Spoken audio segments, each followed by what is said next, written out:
Bharatiya Janata party Maharashtra के अध्यक्ष श्री देवेंद्र जी फडणवीस और बहनों भाइयों, जिसे हम, आप और सारा हिंदुस्तान अपने प्रधानमंत्री के रूप में देखना चाहता है, ऐसे आदरणीय नरेंद्र मोदी जी, भारतीय जनता पार्टी के पूर्व राष्ट्रीय अध्यक्ष श्री नितिन जी गडकरी, यहां के वरिष्ठ नेता और भाजपा लोकसभा दल के उपनेता श्री गोपीनाथ जी मुंडे, महासचिव श्री राजीव प्रताप जी रूडी, श्री खाडसे जी, श्री तावड़े जी, दोनों विपक्ष के नेता श्री फुंडकर जी और मुंबई महानगर के अध्यक्ष श्री आशीष शेलार, यहां उपस्थित मेरे सभी सम्मानित बहनों एवं भाइयों, मुंबई मला फार आवडते।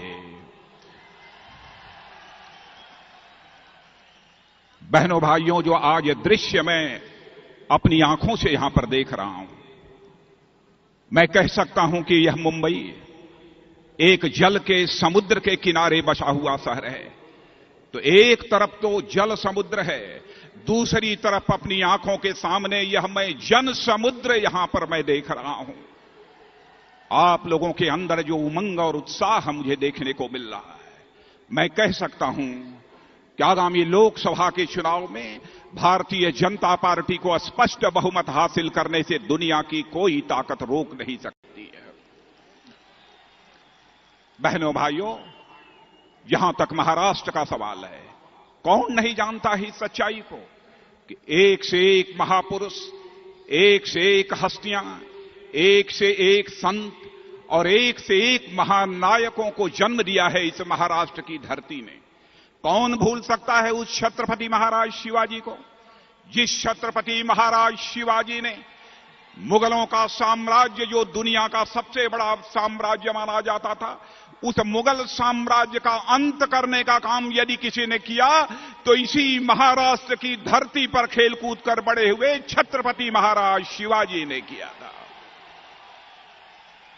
कौन भूल सकता है वीर सावरकर को, कौन भूल सकता है उस बाल गंगाधर तिलक को, जिन्होंने कि 1906 में इसी महाराष्ट्र की धरती से स्वराज्य हमारा पूर्ण जन्म सिद्ध अधिकार है यह उद्घोष किया था।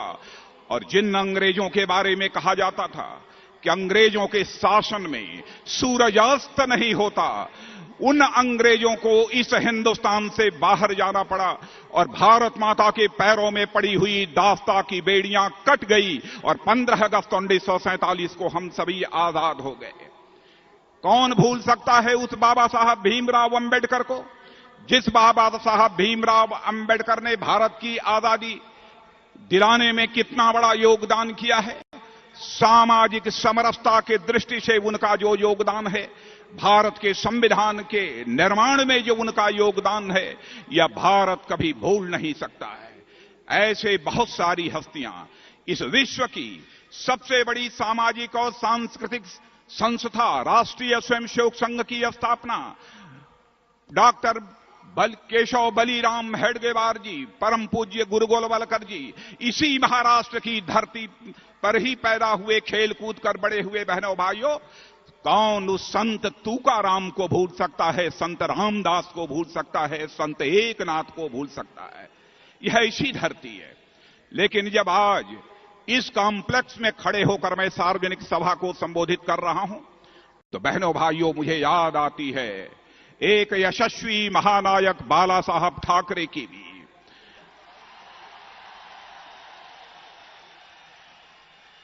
जब कभी भी भारत माता की आन बान शान के सामने कोई बड़ी चुनौती आकर खड़ी होती थी और दुनिया की कोई भी ताकत भारत की आन बान शान पर उंगली उठाने का काम करता था, तो इसी महाराष्ट्र की धरती से सिंह गर्जना करने वाले यशस्वी महानायक बाला साहब ठाकरे की आवाज सारा हिंदुस्तान और सारी दुनिया सुनती थी।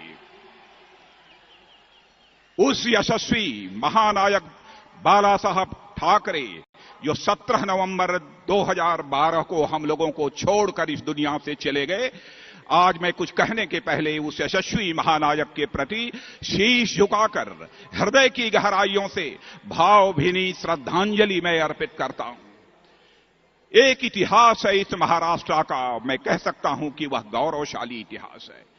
बहनों भाइयों, आज देश का मौसम बदल चुका है, देश का मिजाज भी बदल चुका है। आपने देखा कि अभी 5 राज्यों के विधानसभा के चुनाव हुए थे। इन 5 राज्यों में 4 राज्य राजस्थान, मध्य प्रदेश, छत्तीसगढ़ और दिल्ली में भारतीय जनता पार्टी ने अपनी विजय पताका फहराने में कामयाबी हासिल की है।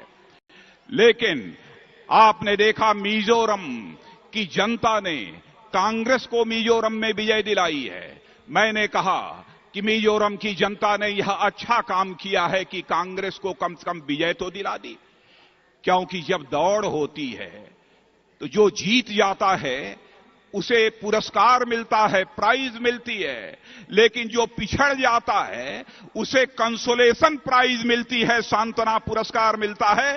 तो इस दौड़ में मिजोरम की जनता ने कांग्रेस को कंसोलेशन प्राइज देने का काम किया है, सांत्वना पुरस्कार देने का काम किया है। वह कांग्रेस जो दिल्ली में 43 सीटों पर विजय प्राप्त करके सरकार बनाई थी, आज उस कांग्रेस की हालत दिल्ली में यह हो गई है, केवल उसके 8 विधायक चुनकर दिल्ली की विधानसभा में पहुंचे हैं। मैं कहता हूं कि 8 विधायक तो एक इनोवा गाड़ी अथवा सफारी गाड़ी में बैठाकर सीधे दिल्ली की विधानसभा में पहुंचाए जा सकते हैं। आज यह कांग्रेस की हालत बहनों भाइयों ऐसी हो गई है। लेकिन इस देश की जनता ने जो परिवर्तन का शंखनाद किया है बहनों भाइयों, उससे सारे देश में खुशी की लहर व्याप्त है। पार्टी का राष्ट्रीय अध्यक्ष होने के नाते उस शंखनाद की ध्वनि को मैं बार बार सुनने की कोशिश करता हूं, उसको मैं बार बार समझने की कोशिश करता हूं। तो मैं इस नतीजे पर पहुंचता हूं कि अब हिंदुस्तान की जनता ने मन बना लिया है कि हिंदुस्तान में परिवर्तन होना चाहिए। देश की जनता के मन में कांग्रेस को लेकर एक गहरा आक्रोश है, एक गहरा गुस्सा है। जब मैं यह सोचता हूं क्यों यह आक्रोश है कांग्रेस के प्रति, क्यों यह गुस्सा है कांग्रेस के प्रति, तो मैं इस नतीजे पर पहुंचता हूं कारण तो बहुत सारे हैं, लेकिन सबसे अधिक गुस्सा है जनता के मन में कांग्रेस के प्रति तो महंगाई के कारण है, भ्रष्टाचार के कारण है, बेरोजगारी के कारण है। महंगाई का जहां तक सवाल है, आप देख रहे हैं कि जब से कांग्रेस आई है तब से महंगाई बढ़ने का सिलसिला निरंतर जारी है। लेकिन आपको याद दिलाना चाहता हूं, 2009 तक भी, 2004 से लेकर 2009 तक जब कांग्रेस की सरकार थी, लगातार महंगाई बढ़ रही थी। उस समय भी जब जनता ने कहा महंगाई कम करो, तो 2009 के लोकसभा चुनाव के समय में माफी मांगने के अंदाज में जनता से यह डॉक्टर मनमोहन सिंह जी और सोनिया गांधी ने यह अनुरोध किया था, इस बार माफ कर दो, जब हमारी अगली सरकार बनेगी 100 दिनों के अंदर हम महंगाई को समाप्त कर देंगे। 100 दिन क्या, हजारों दिन गुजर गए बहनों भाइयों, महंगाई कम होने का नाम नहीं ले रही है। माताओं बहनों के घर की चूल्हे की आग ठंडी पड़ती जा रही है, गैस सिलेंडर की कीमतें बढ़ती जा रही हैं, प्याज की कीमत 6 महीने में 2 गुनी हो गई है। ऐसे हालात पैदा कर दिए हैं इस कांग्रेस ने। लेकिन मैं ये कांग्रेस के दोस्तों को बतलाना चाहता हूं, हिंदुस्तान की जनता किसी को एक बार माफ कर सकती है, लेकिन हिंदुस्तान की जनता किसी को बार बार माफ नहीं कर सकती है। सोनिया गांधी, इस सच्चाई को भी यह समझना चाहिए। क्यों महंगाई बढ़ रही है? आप लोगों ने इस आजाद भारत में भारत के यशस्वी नेता, अंतर्राष्ट्रीय जगत के ख्याति प्राप्त नेता श्रद्धेय अटल बिहारी वाजपेयी जी की भी हुकूमत देखी है। कौन इस सच्चाई को नकार सकता है?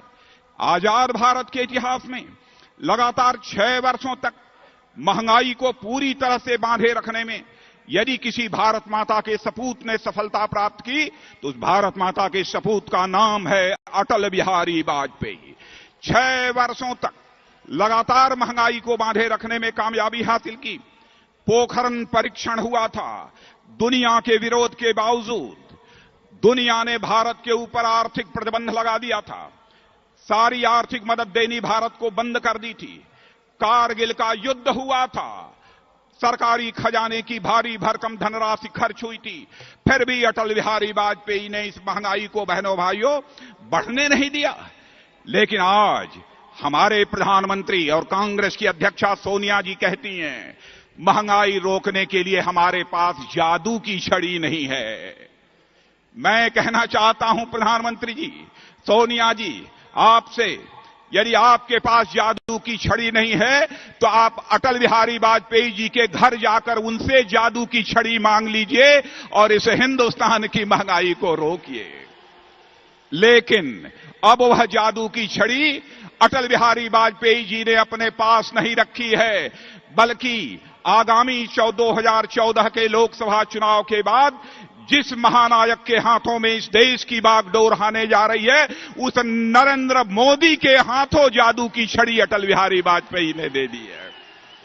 बहनों भाइयों, हमारी लड़ाई किसी व्यक्ति से नहीं है, हमारी लड़ाई किसी परिवार से नहीं है, हमारी लड़ाई है तो महंगाई से लड़ाई है, गरीबी से लड़ाई है, बेरोजगारी से लड़ाई है, आतंकवाद से हमारी लड़ाई है, और हमारी किसी दूसरे से लड़ाई नहीं है। रुपया कमजोर हो गया, खोखला होता जा रहा है, चालू खाता बढ़ता जा रहा है, विदेशी कर्ज बढ़ता जा रहा है, रुपये की कीमत आगे और गिरने वाली है बहनों भाइयों। लेकिन आपको विश्वास दिलाना चाहता हूं भारतीय जनता पार्टी की तरफ से, और जिस तरीके से नरेंद्र भाई को गुजरात में सरकार चलाते हुए हमने देखा है, इस कारण मैं भरोसे के साथ कह सकता हूं, यदि हमारी सरकार बनेगी, मैन्युफैक्चरिंग सेक्टर को हम बढ़ावा देंगे, अधिक से अधिक उत्पादन करेंगे, दुनिया के दूसरे देशों में एक्सपोर्ट करेंगे, और इंपोर्ट जो अब तक होता रहा है उससे हम कम करेंगे, चालू खाता घाटा हम कम करेंगे, और विदेशों से हम कम कर्ज लेंगे, और अपने रुपये को हम मजबूत रुपया बनाएंगे, खोखला रुपया हमारा नहीं रह जाएगा। भ्रष्टाचार धारणा हिंदुस्तान में यह बन गई है, ईमानदारी से कोई बड़ा नहीं बन सकता है। बहनों भाइयों, इस धारणा को तोड़ने का संकल्प भी यदि किसी ने लिया है तो भारतीय जनता पार्टी ने लिया है। बड़ा यदि कोई बन सकता है तो ईमानदारी से ही बन सकता है।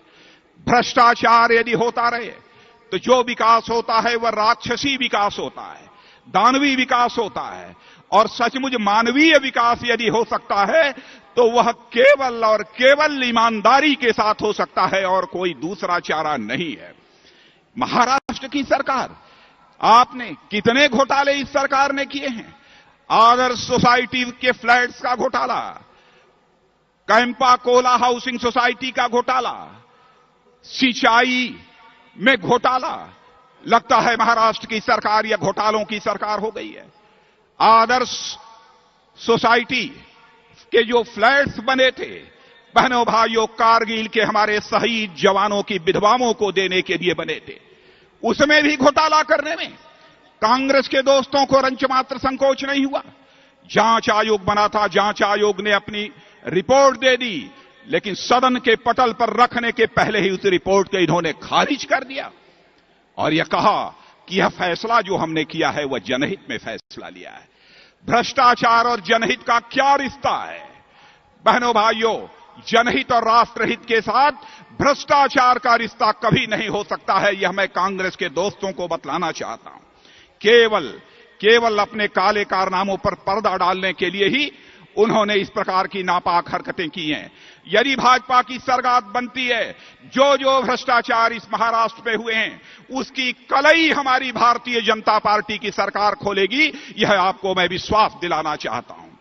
इतना ही नहीं बहनों भाइयों, कांग्रेस तो भ्रष्टाचार की कवच बन गई है, और अटल जी ने भी 6 वर्षों तक सरकार चलाई है।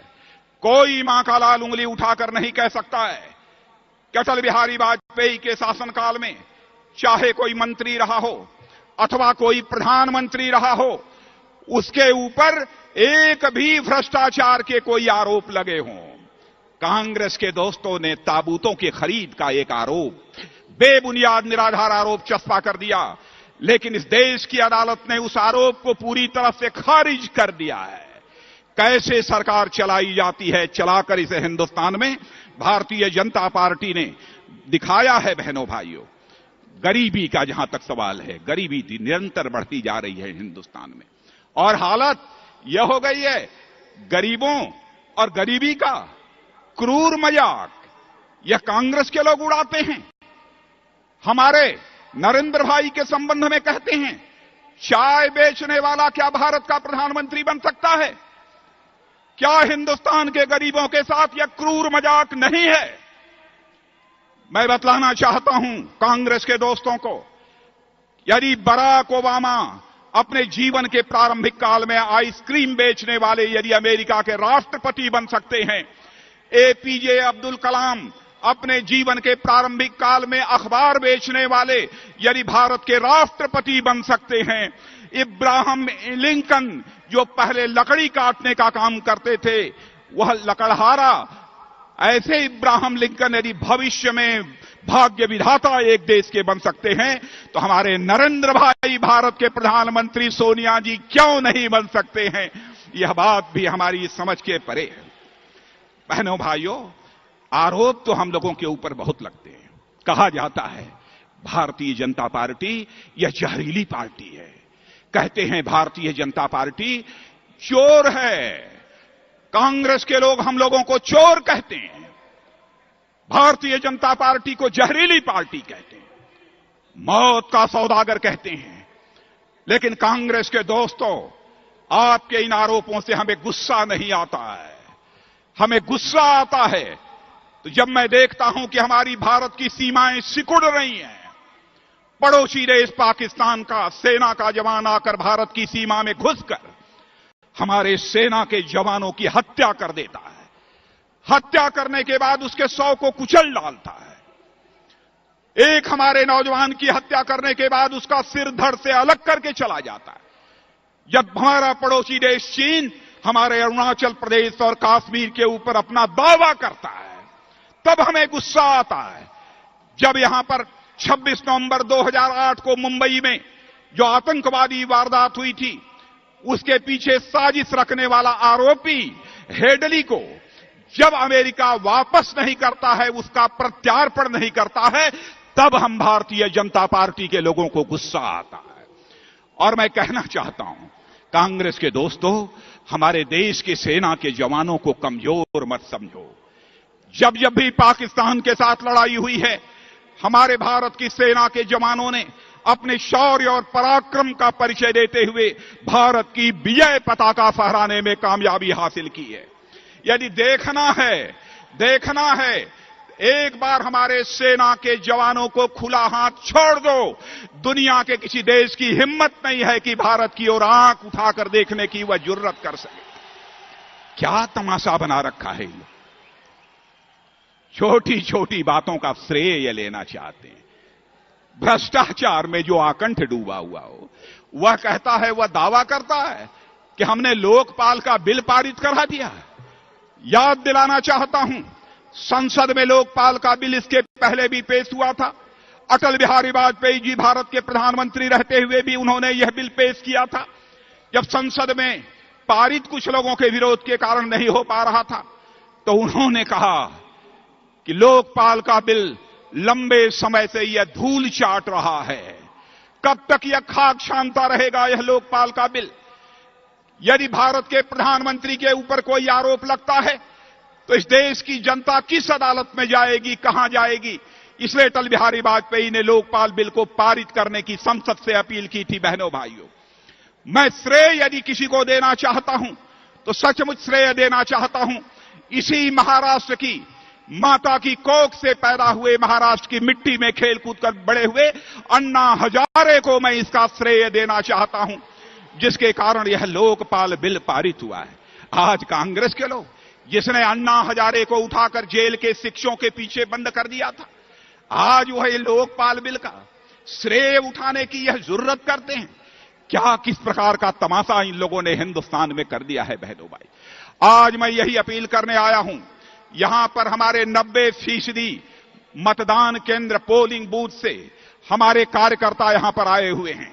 मैं कार्यकर्ता बहनों भाइयों आपसे अपील करना चाहता हूं, हमारे किसान, व्यापारी, कर्मचारी, अधिकारी, सबसे अपील करना चाहता हूं, देश संकट में है, महाराष्ट्र भी संकट में है। और मेरे किसान भाइयों, आपको मैं यह भी याद दिला देना चाहता हूं, महाराष्ट्र में जितनी आत्महत्या की घटनाएं किसानों की हो रही हैं, हिंदुस्तान में कहीं पर नहीं हो रही हैं। मैं कांग्रेस की महाराष्ट्र सरकार को बतलाना चाहता हूं, यहां पर आपका चावल, आपका कपास, आपका सोयाबीन, इसकी न्यूनतम समर्थन मूल्य मिनिमम सपोर्ट प्राइस भी यह सरकार नहीं तय कर रही है। हम इस सच्चाई को समझते हैं। हिंदुस्तान को हम यदि खुशहाल बनाना चाहते हैं तो जब तक हिंदुस्तान का किसान खुशहाल नहीं होगा, तब तक बहनों भाइयों, यह हिंदुस्तान कभी खुशहाल नहीं हो सकता है। इस सच्चाई को हम अच्छी तरह समझते हैं। किसानों के लिए भी हम प्रभावी कदम उठाएंगे। आज तो मैं यही अपील करने आया हूं और याद दिलाना चाहता हूं समर्थ रामदास का वह कथन। उन्होंने कहा था, समर्थ रामदास ने, देशद्रोही सत्ताधीशांचा पूर्ण निष्कासन करावा लागते। यह रामदास, समर्थ गुरु रामदास जी ने कहा था कि देशद्रोही सत्ताधारियों का निष्कासन करना पड़ता है, उसके लिए देशभक्त जनता अपने आप में समर्थ है। यह समर्थ गुरु रामदास ने कहा था। इसलिए मैं आज एक अपील करना चाहता हूं कि बहनों भाइयों, संकल्प लेकर यहां से जाना कि हम महाराष्ट्र को भी कांग्रेस मुक्त महाराष्ट्र बनाएंगे और उसके बाद इस भारत राष्ट्र को भी हम कांग्रेस मुक्त राष्ट्र बनाएंगे। क्या मैं एक अपील आप लोगों से कर सकता हूं? अपील करूं कि न करूं? बहनों भाइयों, एक ही अपील करना चाहता हूं कि आप सभी क्या हमको यह विश्वास दिला सकते हैं कि महाराष्ट्र से 48 सीटों में कम से कम 46 लोकसभा सीटों पर भारतीय जनता पार्टी की विजय पताका फहराकर हम भारतीय जनता पार्टी की झोली भर देंगे। देश आशा और विश्वास भरी नजरों से हम लोगों की तरफ देख रहा है। बहनों भाइयों, महाराष्ट्र के पौरुष पर, महाराष्ट्र के पराक्रम पर हमें पूरा भरोसा है और यह विश्वास अपने दिल में सजोकर मैं जा रहा हूं काशी का रहने वाला हूं, भगवान शिव की नगरी, और आया हूं सिद्ध विनायक गणपति बप्पा की नगरी में। दोनों का क्या रिश्ता है इसे आप अच्छी तरह समझते हैं। मुंबई को भी मैं अच्छी तरह समझता हूं। मुंबई कर बड़े दिल वाले होते हैं। दुनिया के कोने कोने से आकर लोग यहां पर रोजी रोटी कमा रहे हैं। मुंबई आज ये भारत की आर्थिक राजधानी है, इसलिए बहुत भरोसा है, बहुत विश्वास है इस मुंबई पर और महाराष्ट्र पर। इसलिए यहीं पर अपनी बात को समाप्त करते हुए और पुनः एक बार शीश झुकाकर आप सभी का अभिनंदन, आप सभी का स्वागत करते हुए अपना निवेदन समाप्त करता हूं। आप सबको बहुत बहुत धन्यवाद।